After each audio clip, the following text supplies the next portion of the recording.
I explained, as I often do, that Murray hit me to the fact that writing a book, he wasn't interested in writing a book because every student is so different, and the book would be too generic and wouldn't really address each student's problems, right? And so we can stare at that video, but it doesn't hurt. It's gotta help. It's really good that you're watching that video. It really is, right? And that's what Jack Verga says. He says, if you could get it by watching Buddy Rich, we'd all have it. We'd all be virtuosos. And you know, watch Buddy over and over, but things, it's mysterious. What does Jack say? It's, you know, when you see the wagon wheel turning, the wagon is going forward, but the wheel seems to be going backwards. And these illusions that, so sometimes things are happening that are hard to recognize. And but you were talking about the fact that you've been watching the Spivack Belson video, and go ahead. Yeah, I mean, it is interesting because, I mean, so while there's a few things that are interesting about it. One is to think, I mean, it's bloody Louis Belson, it's an absolute legend. And still, he was still working. Let me jump in, sorry to cut you off, I'll let you. When I would be hanging with Dick and going to hear Louis play, like the last time, the very last, other than at his memorial, where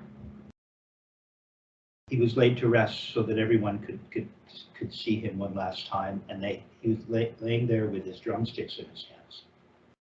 Oh, really? Cool. Yeah, and I said to Peter Erskine, his hands are still better in this condition than most guys. And Yeah. Peter said, well, I'll make sure to say hi. Yeah, what I was saying is that, and I mean, it's an absolute legend. Is obviously having, you know, a representation of a lesson with Murray, and even then Murray's like, that, you know, throw is maybe not, or like, you know, you're not cocking the wrist enough, and like he was still working on it. And I think like this is what people just don't realize. He was still working on it, and you know, and again, guy's obviously an absolute legend, but like there were stuff in his technique that I was observing that felt, you know, things like, you know, he was doing a lot of wrist work, which is fine, but he was not like doing a lot of throws and stuff like that. So I was just observing. That's the only thing, and that's fine. You know, I mean, it's just the way you use the technique, I guess. But you know, it's always good to look at those videos again, I suppose. That it is. Well, I didn't really complete the gestalt with regards to visiting Louis playing with Dick. The last time was at the Jazz Bakery, and Louis always referred to Dick as the president. And I thought that was kind of lovely, the way he showed proper deference that way. And the other takeaway, it's kind of what we've been talking about, because as I said, I listened to tapes with me studying with Murray, and he's handing me the Holy Grail, and I'm like yakking. Like, Kevin, shut up. Murray's saying something. He's handing it to you. Okay. And what you get from, aside from brilliant playing and the brilliant instruction, is you get you get a lesson in how to be a great student. I mean, Louis is like 105, and Murray is like 190, right? And you think that, I'm kidding, but you think that after becoming one of the world's most legendary drummers, one of the most technically proficient drummers on the planet, you say, oh, okay, yeah, whatever, Murray. No. I want you, I don't want you coming, I want you to, but we don't want it because now you don't get your power. Yeah, you're just going to get your elbow sticking out. I want you to get to this. And it's like Murray's like a little kid. Pretty much, yeah. It's humbling, you know. It's bloody humble. So that's what I really got out of it. Now, what you alluded to that you haven't mentioned once I started recording is that you said some of it seems a little different. And that's true. And we wish that we could hang with Murray and Dick and chat with them about it, because it does seem as though Murray, like I just explained in traditional, Murray thought that he complained that Dick Wilson's students would come in with a, I can say this, would come in with a gooseneck. What he told me about some of the students, because students go back and forth, right? Of course. Carlo studied with Dick, and then he went to Murray, and then he went back to Dick. David Garibaldi studied with both of them. And so Murray explained that now that doesn't mean that Dick was wrong. It just means that he was focusing on a particular aspect of the throw that students would often miss, which is really truly leaving the bead down when you go up. And Murray would seemingly, you see, I'll go back to the traditional thing that Murray was teaching Louis, and pardon me, and Murray, Louis was going up like Dick would. You know, Dick would go all the way up to here, right? Not for playing fast strokes. There's no time. But to demonstrate how the motion can work, and when if you blow the thing up, he would have a certain way of approaching the throw, whereas Murray wanted, as he said to Louis, all you're going to do is get your elbow sticking out. Now you'll notice that still, I'm not leading with my elbow. I'm leading with my wrist, and by virtue of leading with my wrist, this will happen. We talked about that in match. Murray wanted Louis to get to this position sooner. So this is where you get your power. So Murray wouldn't spend as much time going up. I think Dick felt as though, see, and I think once the stroke became smaller and faster, I talked to Richard Wilson about it. He said, I'm teaching what Louis taught. Excuse me, I'm teaching what Murray taught. But there may be slight differences, and one of them is Murray wanted you to go up right away. He wanted you to get to this part. This is where your power is. Dick Wilson wanted you to really make sure that you see, because if you don't spend enough time here and you rush to this, you might just be leading with your arm. You might not really be leading with your wrist. It happens so quickly. So Dick would really have you recognize, and he would go up, thusly, spend more time in this direction, right? Louis wanted you to get, Murray wanted you to get to this more quickly. Go ahead and try the two. Show me what Murray had Louis doing with regards to the throw. Now we go up. Now remember, if you really watch the video, and that's exactly the type of stuff I was noticing when he was doing it. Huh? You watch the video, you will see that. And he mentions also stuff like, which fine, but he put a lot of emphasis on using your finger to thrust the stick. Whereas with the throw, it's all about the actual momentum of going up and then just letting the stick fall, right? So it's slightly different, I guess, in that sense. Well, that was really good. That's kind of where I was about to go. I was going to include that because if you remember, right, the idea of, this is Richard Martinez. You make a tap, you're already going up, and then you follow that up. And so he has Louis. You're close. He says you're so close to the surface you can't help but make a strike. Now he says, now follow that up. And Murray and Louis follows it up in slow motion. And I think he's like, is he? Oh, it's been a while since I watched. I think he's in this position at that point. That's right, precisely, yeah. And just, I think the stick is just slightly forward. Was, and he says stuff like, you know, it's outside of your palm, so kind of like this, you know. This is what happens. Because Louis came up so slowly, the momentum didn't help the butt end travel away. Yeah, So Louis manipulates it out. Yeah, that's right. Not what Murray's showing. Only because you came up so slow that it didn't happen. But if you come up in real time, that would happen, right? It starts to happen. And then Louis talks about that. Sorry, Murray talks about the fact that you're cocking your wrist, following up, cocking your wrist, and now if you want more power, you can cock again. And he hasn't come back like way back here. That's right. Now if you want, now you can turn towards the surface. Right? Whack it, yeah. Or he says, or now if you want, you have the availability of the middle finger to add thrust to the note, right? Whereas, and I had the video and I think it's erased. I had Dick describing the motion. He goes, he talks about it in three. I did a takedown. I have it somewhere. He goes, you don't come up. You leave the bead down when you go up. And I said, and then you come up. And I said, what do you mean? And then you come up. He goes, you don't come up, bring the bead up on the way up. You leave the bead down. And you don't come up and keep going up with your arm. He goes, you leave the bead down, and then you come up. See, as the rest of the thing collapses. And then he exemplifies it by going all the way up to here, right? All the way up to here.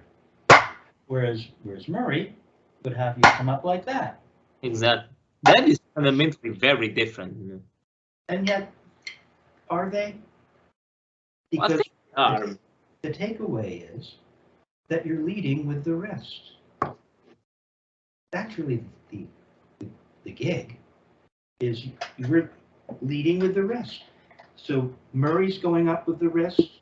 It's not as obvious because he gets to this position more quickly, but those are the distinctions that I think you'd want to recognize.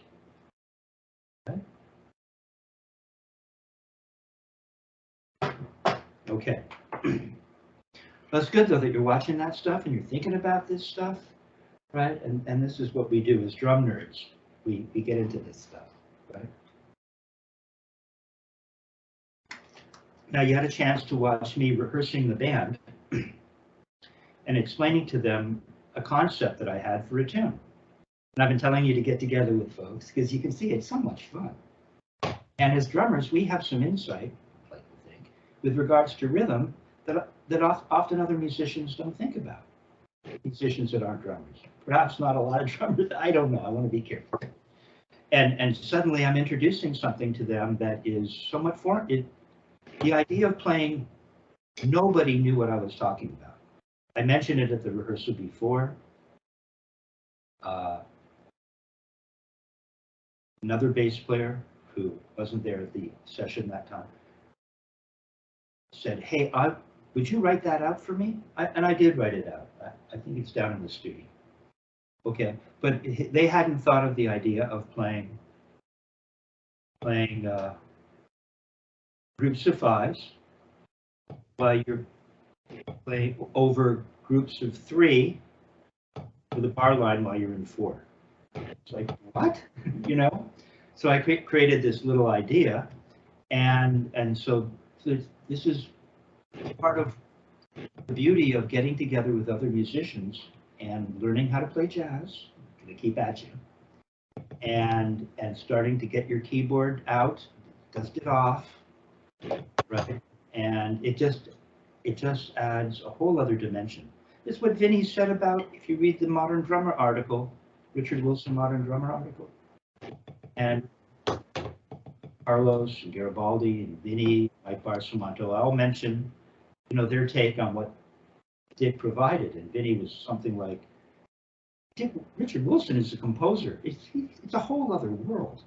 Now, I'm not saying that I'm writing symphonies for, you know, for the National Endowment. and I do have Richard Wilson's scores. Have I ever showed them to you? You did, yeah. Okay, so I want you to think about that. Okay, so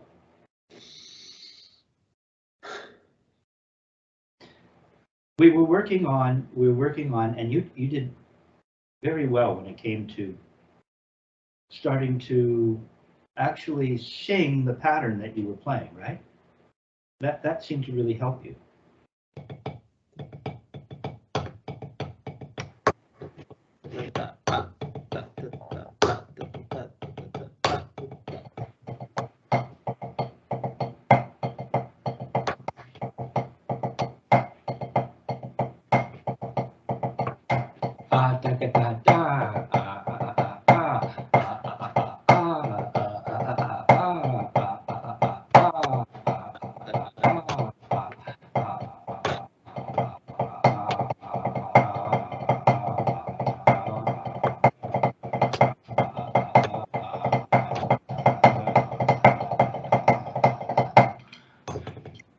Okay, so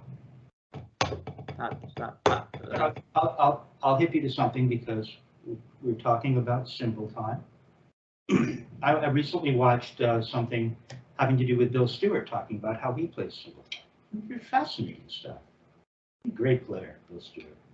And I hung out with him at the Baked Potato, but not at the Jazz Bakery. He's such a nice guy. I really like him. I love his playing. But he doesn't play the Dick Wilson technique.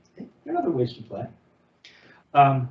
So this idea of singing and keeping your place is interesting, right? Because as I explained to other students, as I've talked to you about, for me, cymbal time is not something separate from playing strokes. It's all connected.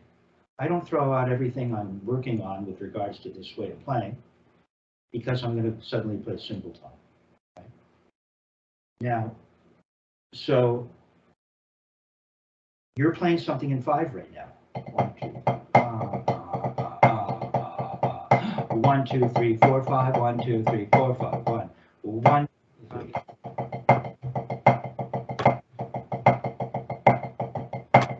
1, 2, 3, 4, 5. 1, 2, 3, 4, 5. 1, 2, 3, 4, 5. 1, 2, 3, 4, 5. Can you do that? 1, 2, 3, 4. Yeah, but you were playing before. No, I'm playing a different pattern. Stay with me now. Okay. 1, 2, 3. Listen.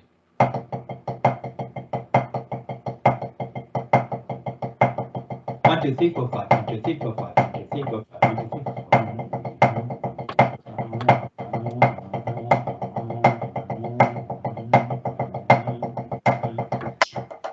See, it's got da da da, da da da, da da da, da da da. It sounds like cymbal time, doesn't it?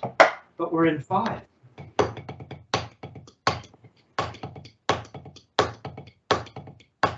Okay, so now can you play a pattern in 5 and maintain where you are in the tune? Because you're able to sing the pattern now, right? It's like, let me see, 1, 2, 3, 4,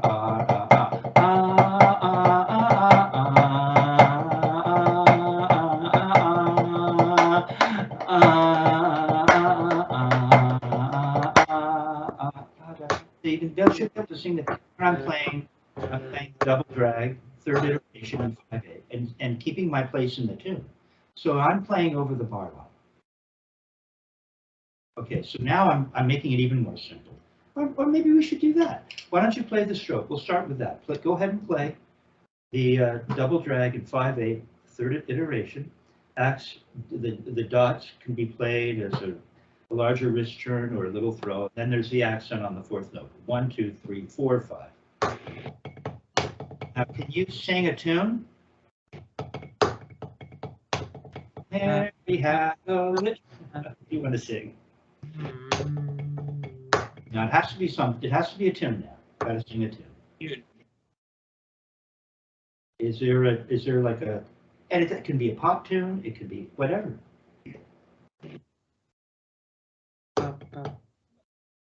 Right. So one that is what in probably in 4/4, I suppose. Mary had a little lamb, little lamb, little lamb. Mary had a little lamb. It is Hey to you, happy birthday to you, happy birthday, dear Kevin, happy birthday to you. Well, I'm not sure if that's really lining up, but Oh, come on, it was fine. that's cool, right? So, right.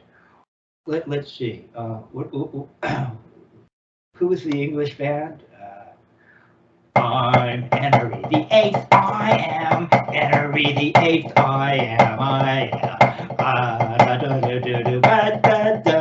She's been married 7 times before. Okay, so what we're doing, it doesn't matter. You're right, it should be in 4, but it could be in 3. Yeah. 1, 2, 3, 1,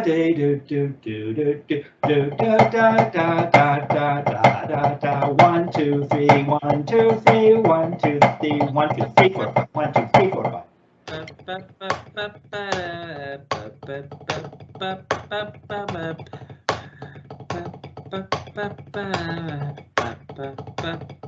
Yeah, I get the point. So okay. So that's a little bit more of a difficult pattern. What if we just played? Do you know the tune Solar? No, I don't. Well, you will after I sing it to you. It's not like a 12-bar blues, but it's a 12-bar phrase. Ba da do de do, ba day da do day, day da do de do day da do day, ba do ba do, ba da ba do day, ba do ba da da de do. That's it. Now, as Richard Wilson would say, if it was a tune he didn't know, he'd memorize it the first time through. So you should have it by now. See, it's a really cool tune. As you can see, you can play it as a backbeat tune. It's kind of it's typically a jazz tune, but that's a tune where you get together with guys. It's just a 12-bar thing, and you can work on this stuff. So if we're playing Solar, Mary Had a Little Lamb is quaint, but if we are really playing something in 5, 1, 2, 3, 4, 5, 1, 2, 3, 4, 5, 1, 2, 3, 4, 1, 2, 3, 4, 5, 1, 2, 3, 4, 5, 1, 2, 3, 4, 5, 1, 2, 3, 4, 5, 1, 2, 3, 4, 5, 1, 2, 3, 4, 5, 1, 2, 3, 4, 5. Ba ba ba da da, ba da da da da, ba da ba day da do da. Yeah. Good.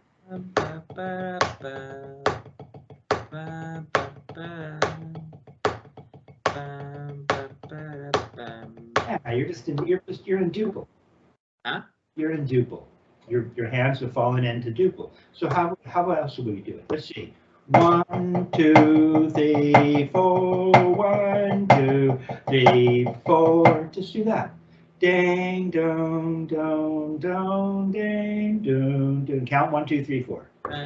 Ding, dun, dun. No, you see you're accenting with every one. Watch, it's really 1, 2, 3, 4, 5. 1, 2, 3, 4, 4. 1, 2, 3, 4. 1, 2, 3, 4, 5. 1, 2, 3, 4, 5. 1, 2, boo, boo. 1, 2, 3, 4, 1, 2. Okay, so that's hard for you to do. Yeah, that's Let's see. Go. This is why you learn to play jazz, because in jazz you get to do this stuff, and it's cool. All right, so let's see. 1, 2, let's see. 1, 2, 3, 4. Just play singles with the accent on the 1 of every 5. Just singles.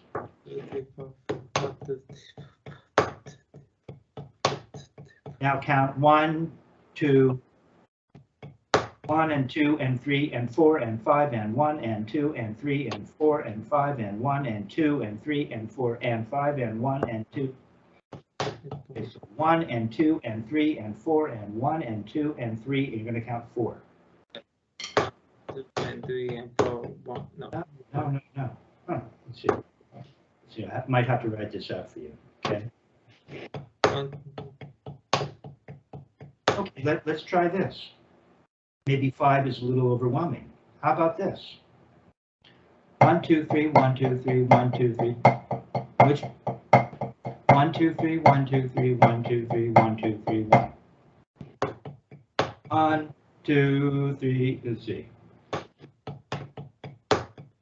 1 and 2 and 3 and 4 and 1 and 2 and 3 and 4 and 1 and 2 and 3. So count 1 and 2 and 3 and 4 and just keep playing that pattern.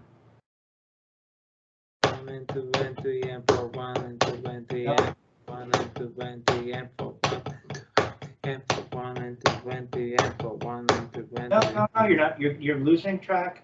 You're throwing an and away. You got to keep counting 1 and 2 and 3 and 4 and just keep your body moving in that way. Feel what your body does. 3 and 4 and 1 and 2 and 3 and 4 and 1 and 2 and 3 and 4. There it is. 1 and 2, 4 and 1 and 2 and 3 and 4 and 3. That's saying 1 and 2 and 3 and 4 and 1 and 2. Go on. 3 and 4 and 1 and 2 and 3 and 4 and 1 and 2 and 3 and 4 and 1 and 2 and 1 and 2 and 3 and 4 1 and 2 and 3 and 4 1 and 2 and 3 and 4. You're playing 3 over 4. Yeah. Okay, so that's all I'm doing. I'm going 1 and 2 and 3 and 4 and 1 and 2 and 3 and 4 and 1 and then I'll go like this. 1 and 2 and 3 and 4 and 1 and 2 and 3 and 4 and 1 and 2 and 1 and 5. 1 and 2 and 3 and 4 and 1 and 2 and 3 and 4. There. No, no, you got to feel that in your body. 1 and 2 and 3 and 4. No. 2 and 3 and 4. 1 and 2 and 1 and 2 and 3. 3. 1 and 2 and 3 and 4. 4. 1 and 2 and 3 and 1 and 2. 5. You see what happens? You see what happens? I see. Do you? This is what always happens. Watch. 1 and 2 and 3 and 4. Let's see. So this is going to be on the 1. I'm playing groups of 5. Stay with me here, Ralph. 1 and 2 and 3 and 4 and 1 and 2 and 3 and 4 and 1 and 2 and 3 and 4 and 1 and 2 and 3 and 4 and 1 and 2 and then it's going to be 4 on 5. Exactly. It'll just rotate like that around until you get back to 1. That's what I was feeling. Yeah. Okay, try it again. And just notice one hand playing on 1, then 2, then 3, then 4, and then 5. 2 and 3 and 4, 1 and 2 and 3 and 4, 1 and 2 and 3. 3, 4, 5. Okay, so you're feeling that. Yeah, you got it. Good. 2 and 3 and 4, 1 and 2 and 3 and 4. 3 and 4, 1 and 2 and 3 and 4, 1 and 2 and 3 and 4, 1 and 2 and 3 and 4, 1 and 2 and 3 and 4. Yeah. I remember when I was like 14, I think, when I figured. I remember hearing, let's see.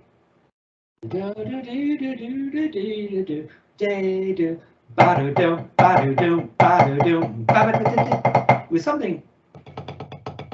It was. Billy Joel. And the horns would go ba ba da and da ba da and da ba da. Right? And I'm like, what is that? And so I started to realize that you could play things over the bar line. You could take triplets and play them in groups of 4, groups of 5, groups of 6. So here's how I got it. I was like 13 or 14-year-old guy. I was studying with Jim Blackley. And so because I'd hear do ba do do do do do do do do do do do do da da da da I thought, what is that? Da da da. Can you play that pattern?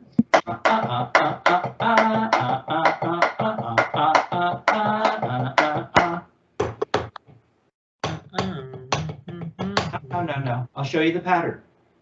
This is why you're going to want to have come guys over and call a tune, and you're going to have. I've written tunes where I have this included, right? I go into like a clave thing and play that typical, it's a tune bow or something. So it's right, left, left, right, left, right, left, right, left. These drum set stuff. Right, left, left, left. No, right, left, right, left, left. Again, so right, Right, left. left, right. Another accent. Oh, right, Right, left. left, right, and then two lefts. Right, left. 1, 2, 3, 4, 5. 1, 2. Not saying 1, 2, 3, 4. 1, 2, 3, 4. Can you do that? 1, 2, 3, 4. 1, 2, 3, 4. 1, 2, 3. 1, 2, 3, 4. 1, 2, 3, 4. 1, 2, 3, 4. 1, 2. See? You've never get it right all this time, and no one's ever hit me to that. Ba ba do ba ba ba ba ba ba do ba ba ba. Watch. Da da da da ba do ba ba da ba ba ba. Watch.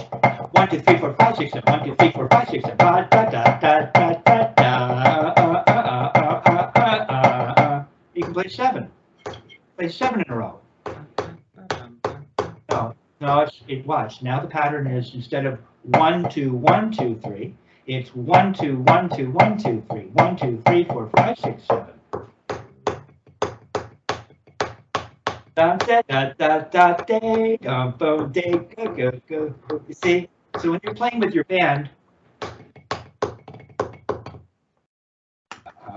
see, now you're opening up. Now you're not locked into banging on 1 every time. And that's what Richard Wilson would say. Most drummers don't bang on 1 to help the band hear where 1 is. They bang on 1 to help themselves know where 1 is, right? So now you're thinking in 4, but you're playing in 5 or 7. So that's really good, Raph. Now let's talk about how you're playing this stuff. See, because what you're doing right now is this. Let's see. We had this, right? We start out with a typical Murray Spivack up and down stroke, upstroke, downstroke exercise. 1, 2, let's see, 1, 2, 3, 4, 1, 2, 3, 4, 1, 2, with 3 over 4, which you got. 1, count in 4. 1, 2, 3, 4. Oh. Okay. So okay, fine. 1, 2, 3, 1, 2, 3, 1, 2, 3, 1, 2, 3, 1, 2, 3, 4, 1, 2, 3, 4, 1, 2, 3, 4, 1, 2, 3.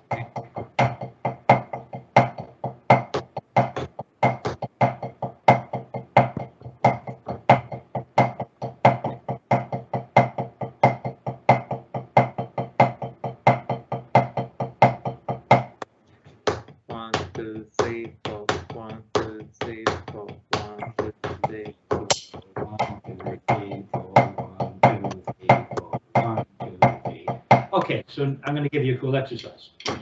I had you working on throwing for, how did I do?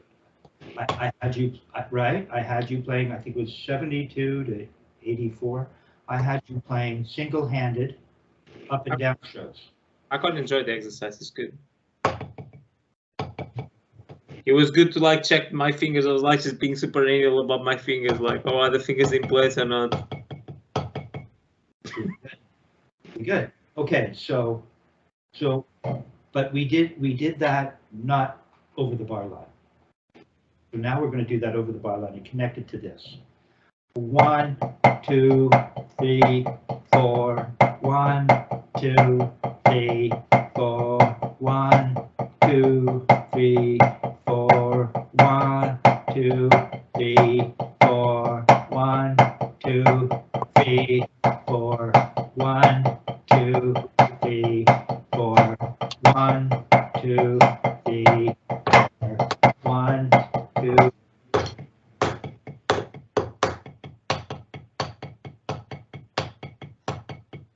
Baby finger. Baby finger.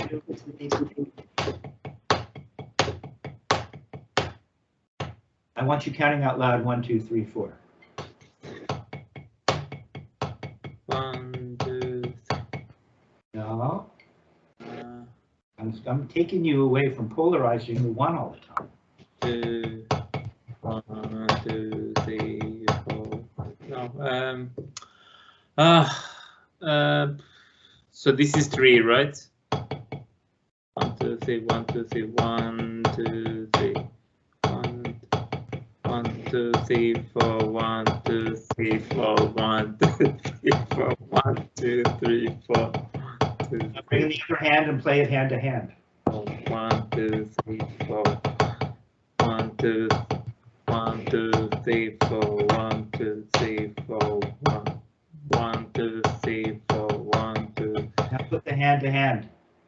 1, 2, 3, 4. 1, 1, 2, 3, 4. No, you can do that, but I want to do 1, 2, 3, 4. 1, 2, 3, 4. 1, 2, 3, 4. 1, 2, 3, 4, 1, 2, 3, 4, 1, 2, 3, 4. Then I want you to do this. 1, 2, 3, 4, 1, 2, 3, 4, 1. Then back to this.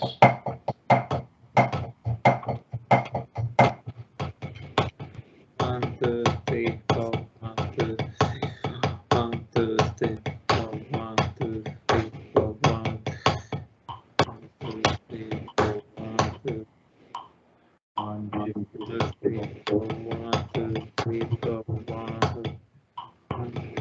1, 2, 3, metronome on it 72.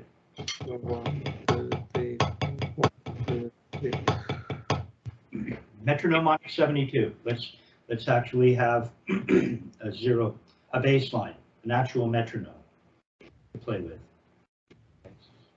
But in that you're counting out loud, in a sense, that's one of the importances of counting out loud.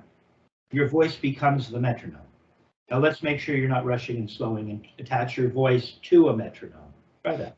So you're doing great. You're getting this.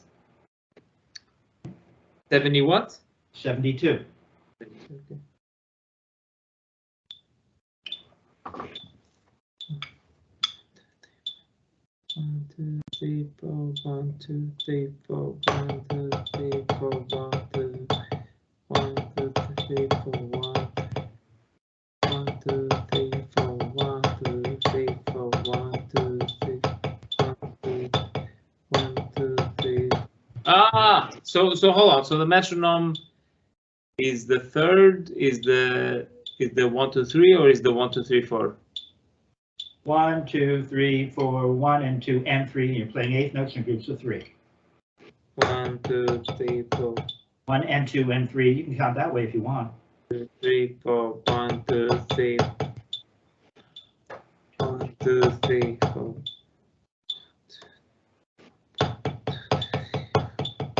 1, 2, 3, 4. 1, 2, 3, 4. 1, 2. Aye! Raph, and Raph, that's good. And note now, it's the same thing that happened when I had you playing a pattern in 5. How it cycles down until you're back to 1. Watch. What we're doing. What was it? Let's see. Which one were you playing? You're 1, 2. Okay. 1, 2, 3, 4. Okay, so it's the right's going to be on 1. 1, 2, 3. Then it's going to be on 4. 1, 2, 3, 4. Then it's going to be on 3, 4. Then 2, 2, 3. Back to the beginning. 2, 3, 4. 1, 2, 3, 4. 1, 2, 3, 4. 1. 2, 3. It's going to take 4 times, I guess, to come around. 1, 2, 3, 4, 1. The problem is the metronome. 1, 2, 3, 4. 1, 2, 1, 2, 3, 4. 1, 2, 3, 4. 1, 2, 3, 4. No. 1, 2, 3, 4. 1, 2, 3, 4. 1, 2, 3, 4. 1, 2, 3, 4. Hand to hand. You got it. You're just going to have to spend a little more time. You're counting and you got it. Right. Now you need to spend some time alone thinking, oh yeah, the one lands with the right hand here, and the right hand, then it's going to land on 2, 3, and 4, and you'll settle into it. Okay, so the exercise, and you added to it, which I like. I had you going 1, let's see, 1, 2, 3, 4, 1, 2, 3, 4, 1, 2, 3, 4, 1, 2, 3, 4, and then 2, 3, 4, 1, 2, 3, 4, 1, 2, 3, 4, 1, 2, then 4, 1, 2, 3, 4, 1, 2, 3.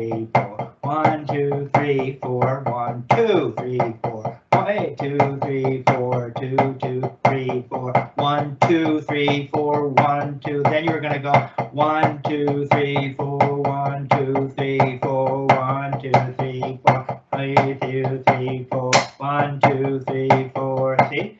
3, 4. So it's going to go through those 3 iterations. Yep. That okay? So that's your new exercise. Go ahead and speed it up to let's see.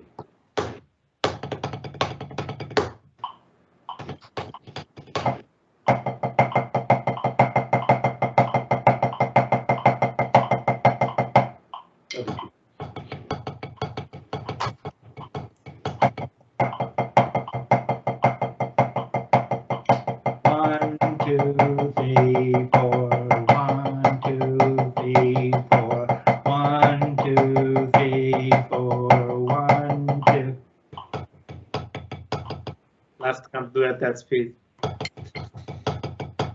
Right. Okay, we've got the Franco.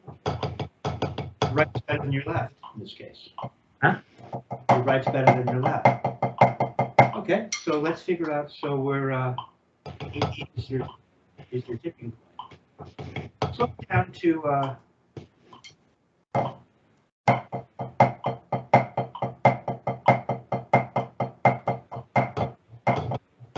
slow it down to 60.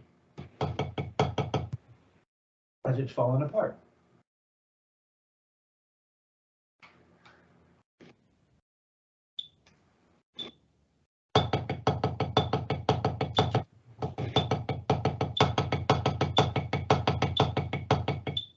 Is this what you want or not? Hold on, I'm taking notes here. 60.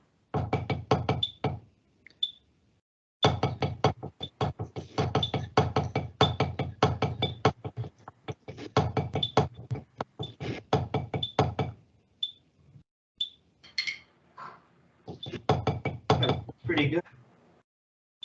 So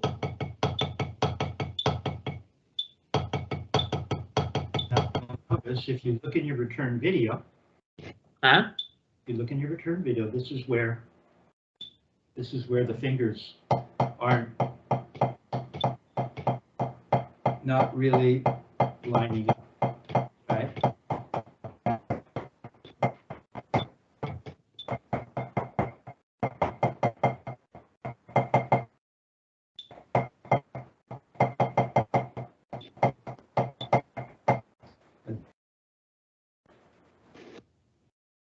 How you're sitting there, Martinez, all of the thumb to someplace directly between the first finger and the second finger. Okay. Sorry, your video froze, Kevin. For some reason. No. I'm not frozen. Can you hear me? Be cutting off. Let me see if it's my internet. Could be. Oh, my internet is fine, it seems. Oh. Am I back? Hello?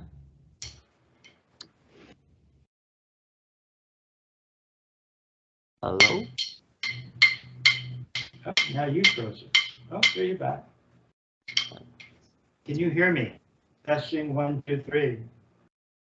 Guess not. We might have to have a brief recess here.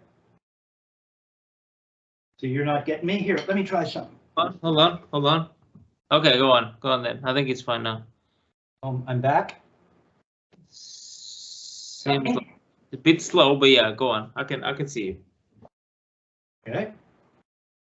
Everything's in real time from this end, just so you know. Okay, so we have this 3-finger grip, right?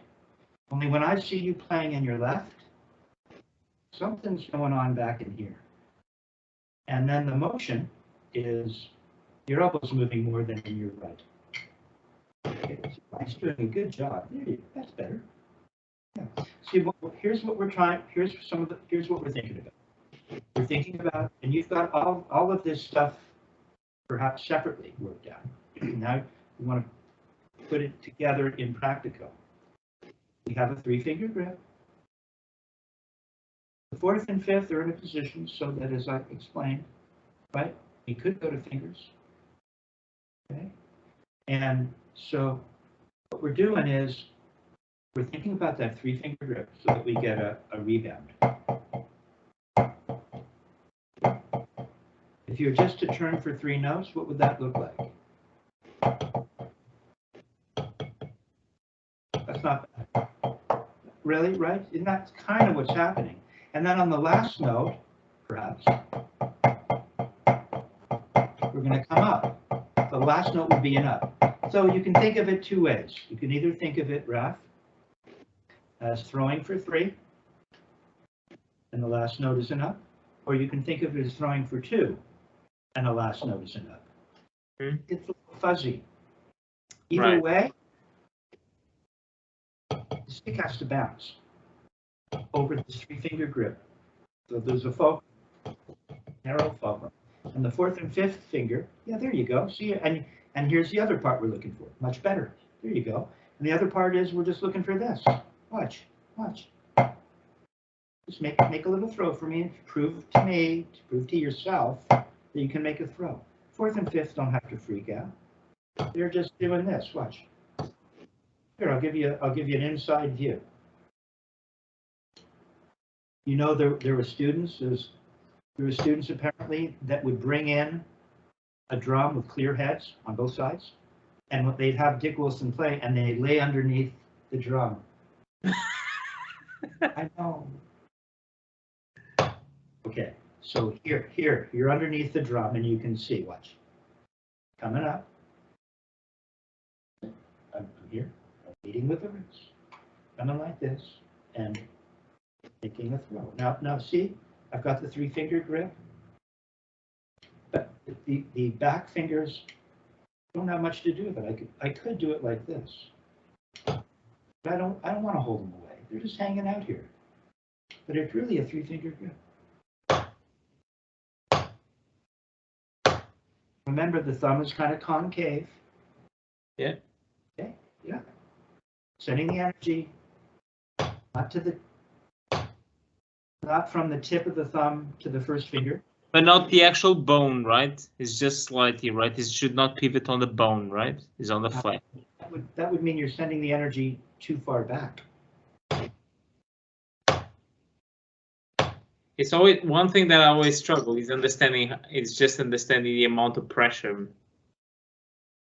because of that affects rebounds and stuff, right? If I let it very loose, obviously it rebounds a lot, but then I don't have control. If I give it too tight, then you get this sort of thing, you know.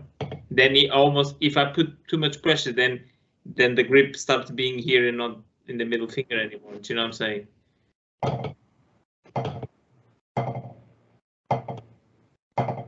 Watch. Here's a buzz. Here's 2 notes. I'm not feeling any pressure change. I can see your fingers, but if you observe your fingers, you see that there is. I mean, squeeze and release to a certain extent, really. Don't even bother with that. I've gone down that path. Forget that. It's a 3-finger grip. Right, getting the pressure. Even when you're there in the room with a student, trying to show someone the pressure, and there are other ways to go about it. So you should be able to, with this 3-finger grip, okay, and then because it's a 3-finger grip, see, all I'm doing is I'm spending more time at the surface. Maybe I'm turning a little faster. You have to, because I mean, there's no other way you can generate more notes in less space of time. I'm not, and there may be minute pressure changes, but that's not how I'm thinking. I get this 3-finger grip, right? Now play 2 notes. Did you have to get looser to play 2 notes? Turning a little. Go ahead. No, answer is no, but it's interesting, isn't it? No, it is, but it still doesn't tell me, like, am I applying too much pressure? Am I not, right? Are you getting the number of notes you want without changing pressure? Forget the throw for a minute. Keep this simple. Turn. You'll turn a little faster, perhaps. That's true, to get the rebounds to go faster. Now play 2 notes. Don't change anything. Now let it buzz. It should not get tighter. No, it's not that. Isn't it interesting? Yeah. So we're not making much of an adjustment here. Sure, playing a triple forte downbeat, it's going to be a little different than playing pianissimo downbeat. There will be subtle changes. You don't even need to think about that. What you just did is you learned that you can get multiple rebounds or 2. And pressure, it's more about the positioning of the grip and maintaining a fulcrum. Okay, so you're getting it. So let's go back to this, right? We've got this now. We have a throw, we have a 3-finger grip, and we have the 2 back fingers that aren't getting in the way and don't seem to disrupt the motion of the stick through the 3-finger grip. Go for it. We're playing groups of 3, and the metronome is at 60.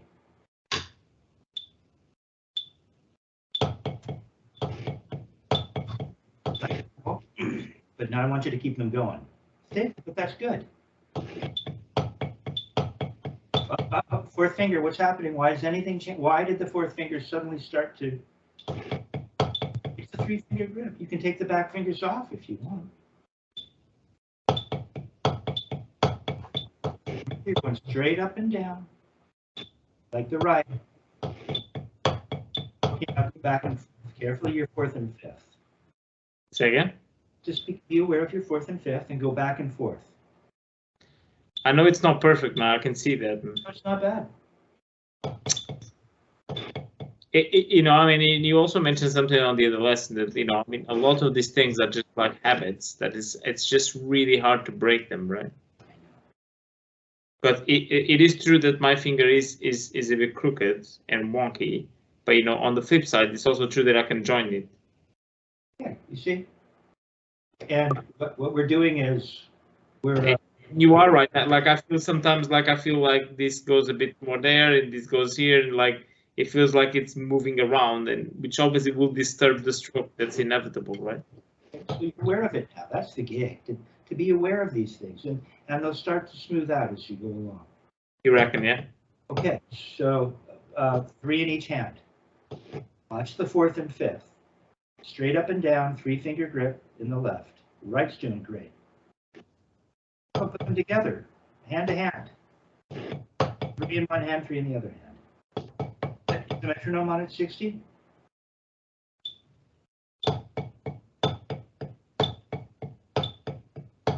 Okay, so you see they're working similarly. Now just play, now put the metronome, go ahead and just play groups of 3 in your left. That's the one that's hanging in. When are you coming up? Now here's the other thing I'm going to mention. It's hard because it's very slow. It's too slow. Okay, it's a bit too slow. Like 72. Let's do 72. No. You're playing them. You're not. We're playing 1 and 2 and 3 and 1. 1 and 2 and 3 and 1 and 2 and 3. So we're playing over the bar line. That's you've lost that. See, but here, check out what I'm talking about now. We want the bottom of the beat. We don't want to do this. Watch. Dick would be watching drummers. Would go and do drum hangs, and you'd be a well-known drummer. But you know that didn't mean that there were things that Dick Wilson couldn't find that he could improve. And he'd say, "Listen, tick, tick, tick, tick, tick." Even hard to do. The guys, they lead with their elbow, and they're on the bottom of the beat for the first 2 notes, and the last note is a tick. We don't want to go yanking the thing up so that we don't. So by leading with your wrist, that really helps to keep you on the bottom of the beat. So the last note, which is an up, We don't want to rush it, and we don't want to yank the arm up and end up on the tip. Straight up, not out to the side. Straight up, whatever the arm does, it does. Yeah, okay. Now, go and put the metronome back to 72.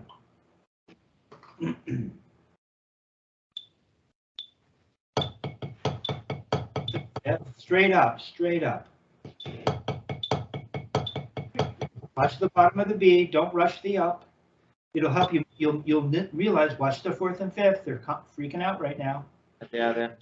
Okay, and don't move too much, or you'll get the tip. Watch how little I move. Yeah. No, watch. Wait. I'm just listening for your metronome. Here, I'll put mine on. Sorry. See how little I'm moving? I'm not going. Yeah. Small. But there is an up, up, up, up, up, up, up, up. Go. Fourth and fifth. I want them in position. I don't want them doing something weird and cramping up. There. See your fourth and fifth? Yeah. It just doesn't look as perfect as the right, right? Not quite as pretty yet, but it will be. Okay, it's the fourth and fifth that are hanging you up right now. Yeah, just stay like that. Yeah. You have to work on that. Okay, it's good though. Okay. Oh, there's the fourth and fifth. So 72 is kind of your top. Just well, let me see if there's any other thing I can do to help. Let's see.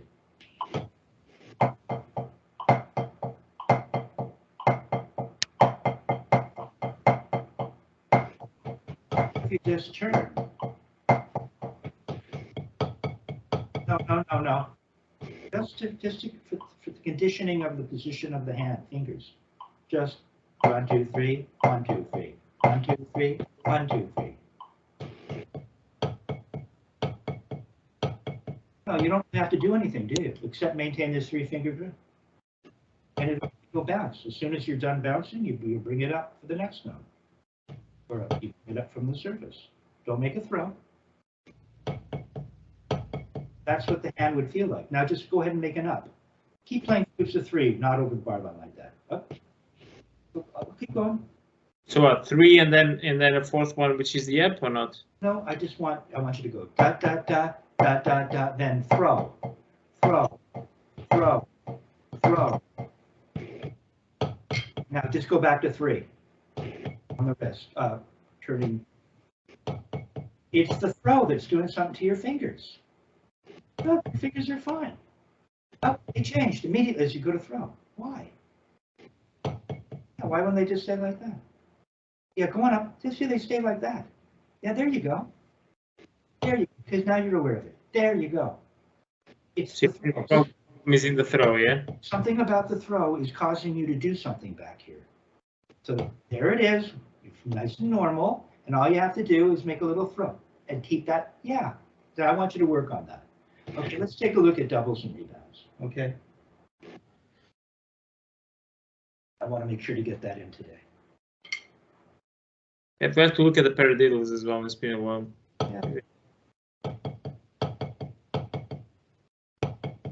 Yeah. All you do is once you sort that out, there's nothing wrong with your nervous system. Yeah. You know, I imagine that in sports you were pretty fast. You know? So just work on that. It's interesting because I mean, with the singles, kind of something very similar happens, which is like, you know, if I'm here, like, you know, it's good, solid. The minute I start, you know, like my whole hand like starts doing some crazy stuff, just not important. Yeah, all you have to do is turn faster. You're really good. Your left is too. We could work on that if you want. I don't know what to do. Okay, I guess let's take a quick look.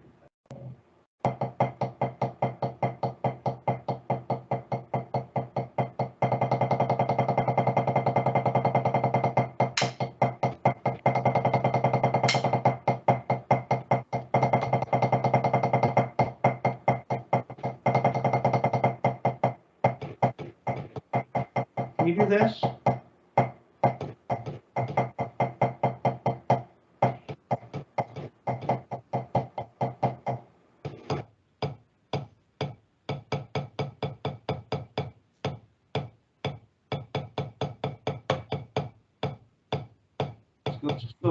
Slow it down a little. Okay, even now, your fourth and fifth are a little wonky. Yeah. 3-finger grip.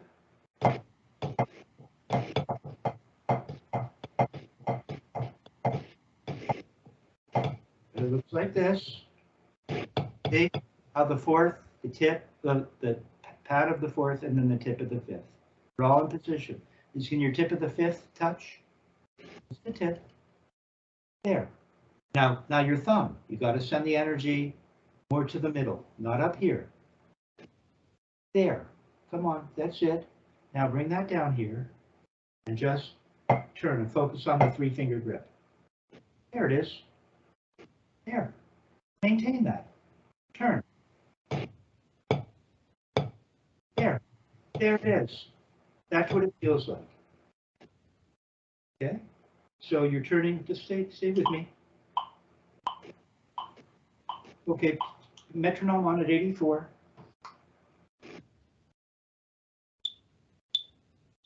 Go ahead, turn. Quarter notes. Metronome's good. It looks beautiful right now. Now play.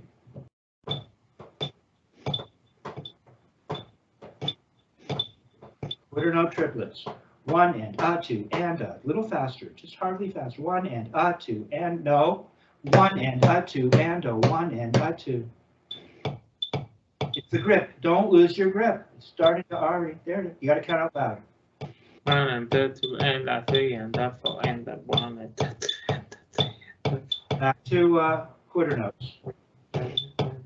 Quarter notes. Relax that fourth and fifth. I don't know what your fourth. I can see the fourth. The second knuckle is poking out a little. There. There. That's what it feels like. Quarter note triplets and maintain that. Just turn a little faster. Don't play harder, quieter. Come on. There it is. There it is.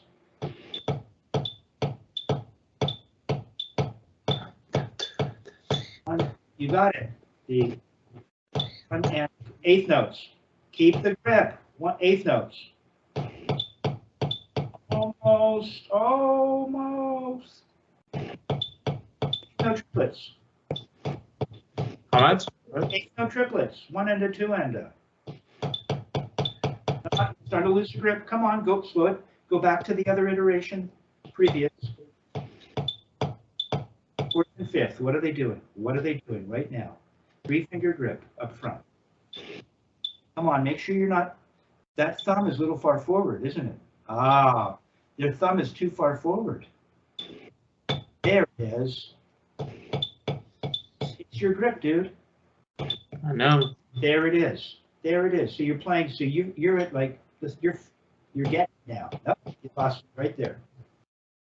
Where's the thumb? Is it too far forward? That was a culprit. Yeah, it's a little far forward. Look, it's further forward than the first finger. How can you send energy from the middle of the thumb in between the first and second finger if you're going to do that? Now relax your 4th and 5th. Come on, 4th and slow it down so you can just feel the grip. There it is. See how the knuckles moving together? See these knuckles moving together?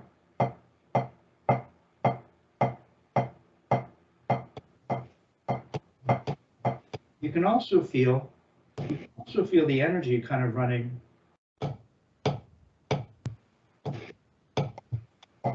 The energy is somewhere up in here, isn't it? Look, the energy is kind of running in this direction, isn't it? Up over here, the energy is running from this side of the top of the hand towards this back knuckle or back joint. There it is. There, feel the energy on the top of the hand and its positioning relative to the stick. There. Yeah. Okay, you're just going to need to work on that. So you were at, I think you were at 94. or 84. 84. You were at 84. Well, we started at 84, but then I took you up. It's just hard because there's so many variables to it that I have to pay attention to basically 5 things at the same time. You know, it's the thumb, is the fingers, right? Is the actual stroke, right? Is how much pressure I put into the grip. I mean, that's just a lot. Well, it is, but it is and it isn't, because intellectually you understand what the grip should look like. If your thumb is too far forward, it means that you're not paying attention, because if it's too far forward, it'll be obvious. Okay? So it's really about paying attention. And being honest with yourself. Okay. So at 84, you were good. What were you playing? You're playing quarter notes. Really? And then I had you playing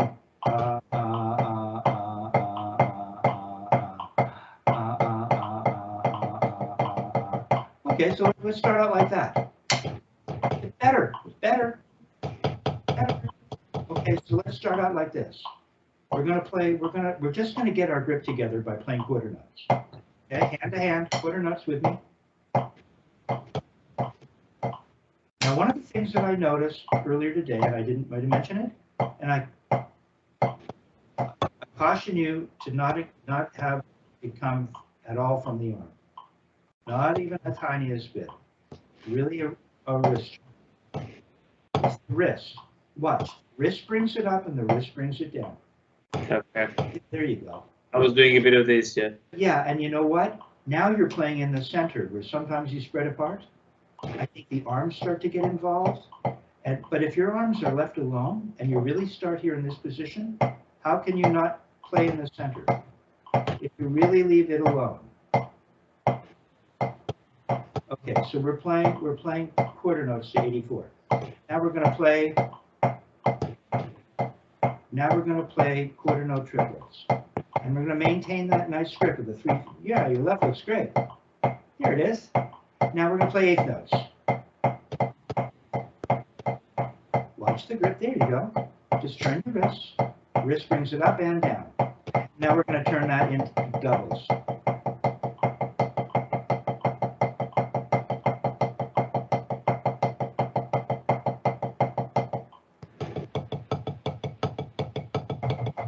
Seven-stroke roll.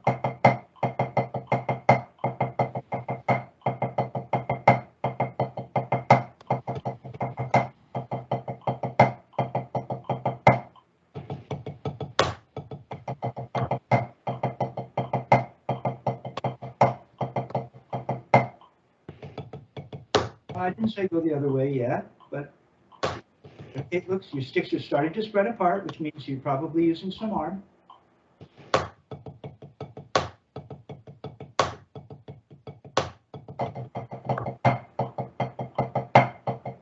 Okay, give me the Spivack throw. It means we're going to come up sooner. We're going to get to this position faster. There you go. Don't forget to turn your wrist. Okay, now give me the Wilson throw. He'd spend more time in this position, which feels more efficient to me. See?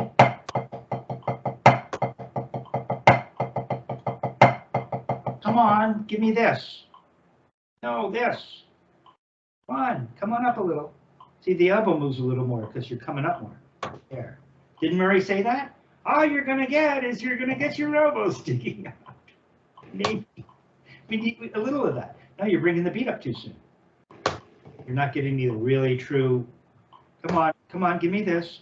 Okay, so we're really coming back to the exposition, aren't we? How the whole thing started.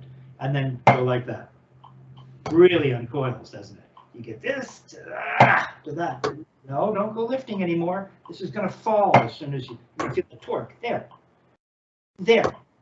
You really feel the torque when you do it the Dick Wilson way, don't you? Yeah. Okay, now play a roll stroke and give me the Dick Wilson torque. Come on, you have to come up a little more. Give me the goose. I want some more gooseneck. Give me the gooseneck. There, come on. Come up more. Really leave that bead down. There you go. And let the arm fall right away as soon as you cock. Now give me Murray. Okay, get the idea? Okay. So put the metronome up to, I don't know, 104. Both fine, I guess. See what I mean? It's cool, isn't it? And as it gets faster and faster, there won't be a time for a distinction. You'll just be leading and cocking, right? So that's where it gets mysterious. Okay, 104. Let's just take a look at it at 104. What do you want me? So we started, we had this way of getting your grip in order. One, we're playing quarter notes. We're thinking about all that stuff. Is my thumb too far forward? Do I really have a 3-finger grip? Is it my flat of the 4th and the tip of the 5th in position? You know, you're too far apart. You're like 3 inches apart. It's here. Yeah, you have to set up. Get your setup. And then no arm. You turn your wrist. And it's quarter notes. It's slower. We're starting with quarter notes. Metronome is now 104. I'm focusing on all that, my own stuff. I'm thinking about all the stuff I'm teaching you. Okay, now we're going to go triplets. Am I right in the center? Now we're going to play 8th notes. With that grip, your left looks really good right now.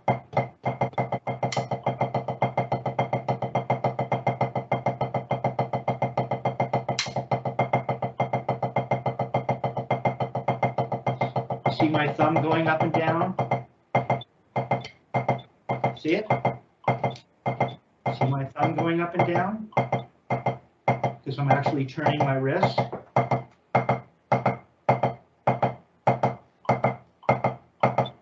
See it going up and down? Because I'm turning my wrist.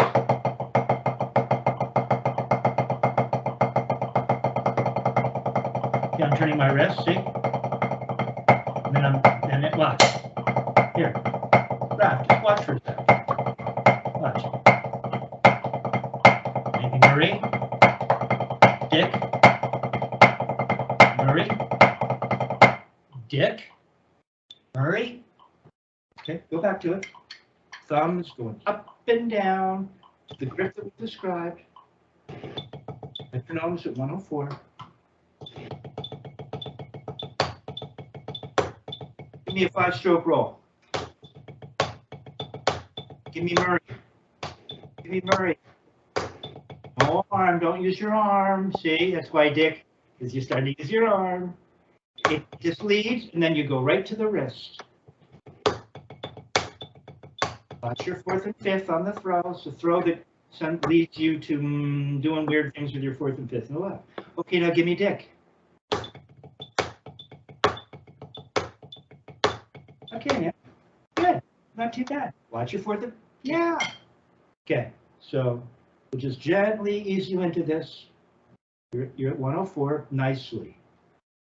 Now you have more knowledge. Now it's, oh, Rick, Dick. Then you realize how similar they really are. But you can see why Dick probably, because he started to do it, it's like you weren't really making the up. You were starting to, right? And Dick would force you to feel this. Well, Feel the up and leaving the beat down. But I think this is the actual very important bit I feel about this whole thing, because I feel that if you go with Murray, because obviously I studied Murray with someone else before, and the whole problem with that I feel is that you never actually feel this whole thing going on, and then the minute you realize you're just like hammering it down all the time, right? And it's hard for one to really grasp how it works.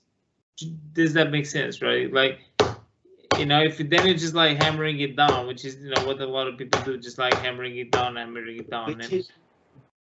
Which is what you were doing when I had you play 1, 2, 3, 4, 5, 6, 7. 1, 2, and you were going 1, 2, 3, 4, 5, 6. Yeah, right? exactly. Because it really does mean we have to actually lead with the wrist. So Dick, and then I think what would happen is, just kind of as you're noticing, what happens is the student doesn't really understand, and they start doing this, And not having it right, they go to Murray, and Murray assumed that Dick was leading them in a direction that was counterproductive. Where in reality, as you can see, every student is different, but I'm sure that Dick thought that guys were just yanking their arms up, and they weren't really getting the leading, Yeah. the pronation and leading with the wrist. So that's why we don't want to, as Murray would say, don't go off half-cocked. Right? I can also see someone going and study with Dick and thinking that they just have to kind of do a kind of molar kind of thing also. So that's the other thing that some people might think, which is not. Great observation. Yeah. You see, once you do this, now your elbow just sticks out. And once the elbow starts sticking out, maybe you think that you should be leading with it. So there you go.